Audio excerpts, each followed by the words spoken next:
to be European Capital of Culture.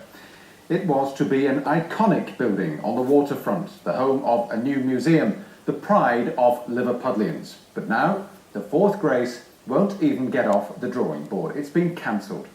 Our Merseyside reporter Andy Gill is at the pierhead in Liverpool now. Andy, what's gone wrong? Well, Stuart, it's been cancelled because it was going to be too big and too expensive. Here are the Graces we do have. Liver Building, Cunard Building, Port of Liverpool Building. The fourth Grace would have gone here, but just 18 months after the winning design was announced, it's all off. There were 4 designs on the shortlist. In the unofficial poll of those who visited the exhibition, Will Alsops' Cloud came a distant 4th. That didn't stop the public bodies behind the idea deciding it was the one they wanted. It was, to say the least, a controversial choice, and opponents are cock-a-hoop that it won't now be built. Highly delighted. We've been campaigning to stop this silly idea. We resent the fact that our skyline has been used as a gimmick to promote capital of culture, which doesn't really show that we are cultured in proposing a fourth Grace. I think World Heritage Site status has played an important part. I don't think they can go against that now. Those who were backing the Cloud say the projected cost has risen by nearly £100 million to more than £300 million.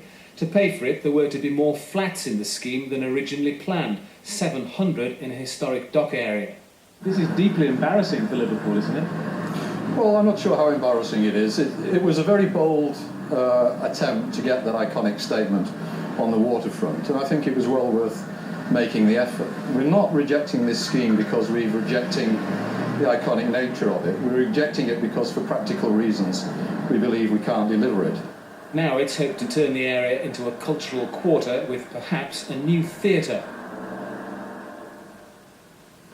Well, one of the public bodies who was behind the idea of the fourth Grace and who've now decided it won't go ahead is Liverpool City Council. The Chief Executive, Sir David Henshaw, joins us. David Henshaw, Liverpool had grand plans for Fisher Park, it had grand plans for fourth Grace, and they're not going to happen. This is not what we need in the run-up to Capital of Culture, is it? No, but there's lots of other big projects happening. This was simply too big, too expensive, and frankly was not the scheme we selected 18 months ago. So as public partners we decided we weren't going to have Dome 2, we had to pull stumps and say, let's go back to the drawing board and do something great for the waterfront.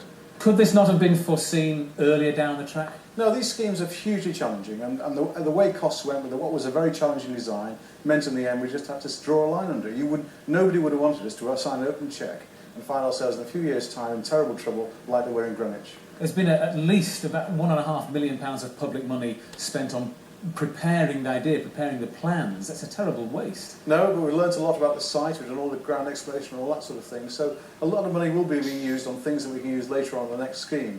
But it's a disappointment, nobody's dressing that up, but again, it's sensible decision making about use of public money.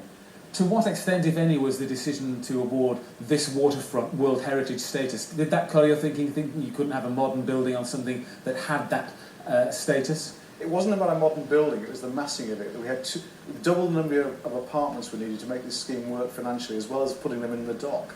And it just didn't work in that dimension as well as the cost. And in the end, all these factors meant we had to say, no, that's it. We have to go back to the drawing board, new museum, new theatres, perhaps World Heritage.